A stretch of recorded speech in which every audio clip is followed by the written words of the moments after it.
हर हर महादेव। आइए सुनाते हैं छठ पूजा की व्रत कथा। सूर्य सृष्टि महात्म्य। भगवान सूर्य, जिसे आदित्य भी कहा जाता है, वास्तव में एकमात्र प्रत्यक्ष देवता है। उसकी रोशनी से प्रकाशित में जीवन चक्र चलता है। इनकी किरणों से ही धरती पर प्राण का संचार होता है और फल फूल अनाज अंड शुक्र का निर्माण होता है। यही वर्षा का आकर्षण करते हैं।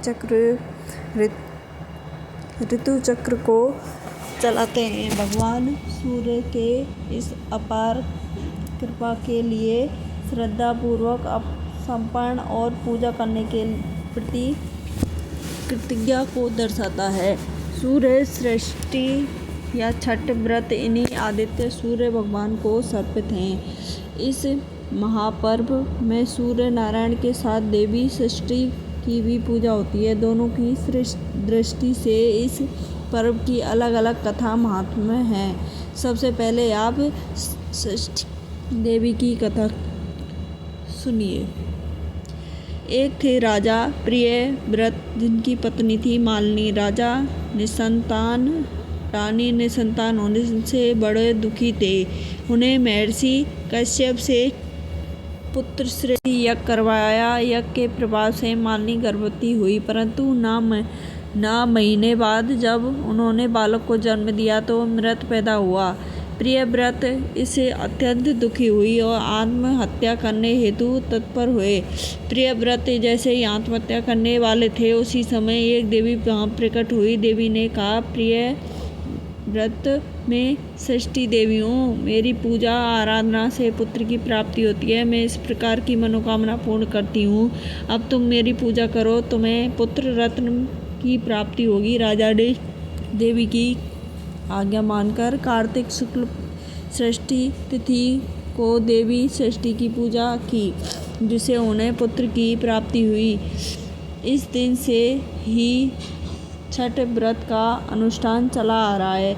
एक अन्य मान्यता के अनुसार भगवान श्री रामचंद्र जी जब अयोध्या लौटकर आए, जब राज तिलक के पश्चाताप उन्होंने माता सीता के साथ कार्तिक शुक्ल पक्ष षष्ठी को सूर्य देवता की व्रत पासन की, तो उस दिन से जन सम्मान में यह पर्व मान्य हो गया।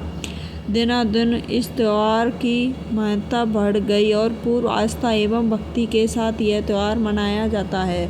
छठ पूजा व्रत विधि।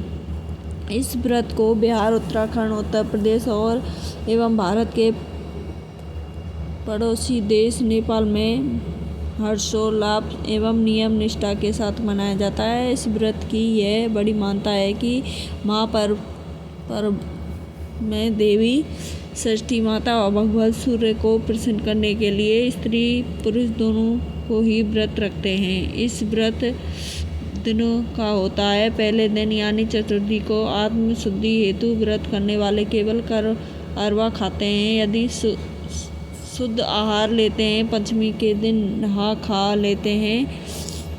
होता है यही स्नान करके पूजा पाठ करके संध्या काल में गुड़ नए चावल से खीर बनाकर फल मिष्ठान से छठ माता की पूजा की जाती है।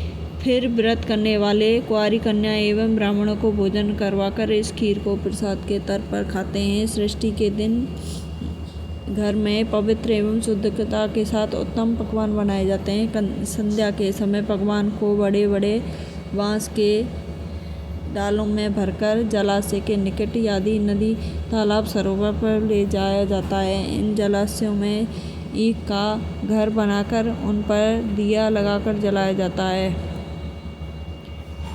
व्रत करने वाले जन में स्नान कर डालों को उठाकर डूबते सूर्य सृष्टि माता को अर्घ्य देते हैं। सूर्यास्त के समय पश्चात लोग अपने घर वापस आ जाते हैं। रात जागरण किया जाता है।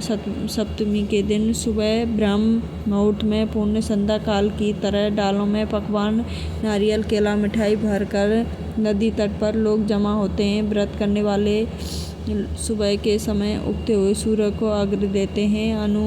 अंकुरित चना हाथ में लेकर सृष्टि व्रत की कथा कही और सुनी जाती है। कथा के बाद प्रसाद वितरण किया जाता है। फिर सभी अपने अपने घर लौट जाते हैं। व्रत करने से इस दिन पारायण करते हैं। इस पर्व के विषय में मानता है कि जो भी षष्ठी माता और सूर्य देव से इस दिन मांगा जाता है वह मुराद पूरी होती है। इस अवसर पर मुराद पूरी होने पर बहुत से लोग सूर्योदय को दंडवत प्रणाम करते हैं। सूर्य को दंडवत प्रणाम करने का व्रत बहुत ही कठिन होता है। लोग अपने घर में कुल देवी या देवी देवताओं का प्रणाम कर नदी तट पर दंड देते हुए जाते हैं। दंड की प्रक्रिया इस प्रकार से है। पहले सीधे खड़े होकर सूर्योदय को प्रणाम किया जाता है। फिर पेट की ओर से जमीन पर लेट दाहिने हाथ में जमीन पर एक रेखा खींची जाती है। यही प्रक्रिया नदी तट तक पहुँचने तक बार बार दोहराई जाती है। जय हो षष्ठी माता की जय हो। सब पे कृपा बरसाए रख।